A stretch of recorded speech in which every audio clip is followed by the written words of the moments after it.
The following are true stories. May 26, 2003, Aaron Ralston was hiking. A boulder fell on his right hand. He waited 4 days.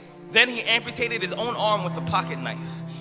On New Year's Eve, a woman was bungee jumping in Zimbabwe. The cord broke. She then fell into a river and had to swim back to land in crocodile-infested waters with a broken collarbone. Claire Champlin was smashed in the face by a 5-pound watermelon being propelled by a slingshot. Matthew Brobus was hit by a javelin. David Striegel was punched in the mouth by a kangaroo. The most amazing part of these stories is when asked about the experience, they all smiled, shrugged, and said, I guess things could have been worse. So go ahead. Tell me that you're having a bad day. Tell me about the traffic.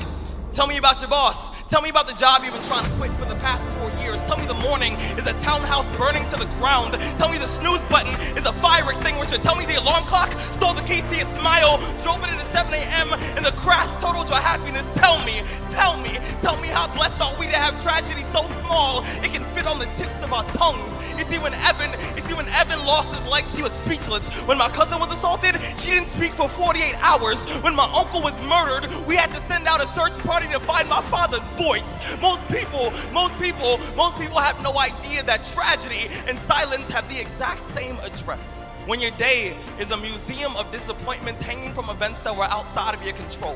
When you find yourself flailing in an ocean of why is this happening to me? When it feels like your guardian angel put in his 2-week notice 2 months ago and just decided not to tell you. When it feels like God is a babysitter that's always on the phone. When you get punched in the esophagus by a fistful of life, remember that every year 2 million people die of dehydration. So it doesn't matter if the glass is half full or half empty. There's water in the cup. Drink that shit and stop complaining. You see, Muscle is created by repeatedly lifting things that have been designed to weigh us down. So when your shoulders feel heavy, stand up straight, lift your chin. Hell, call it exercise. Remember that life is a gym membership with a really complicated cancellation policy. Remember that you will survive. Remember, things could be worse. Remember, we are never, ever given anything that we can't handle. When the world crumbles around you, you have to look at the wreckage and then build a new one out of all the pieces that are still here. Remember, you are still here. The human heart beats approximately 4,000 times per hour, and each pulse,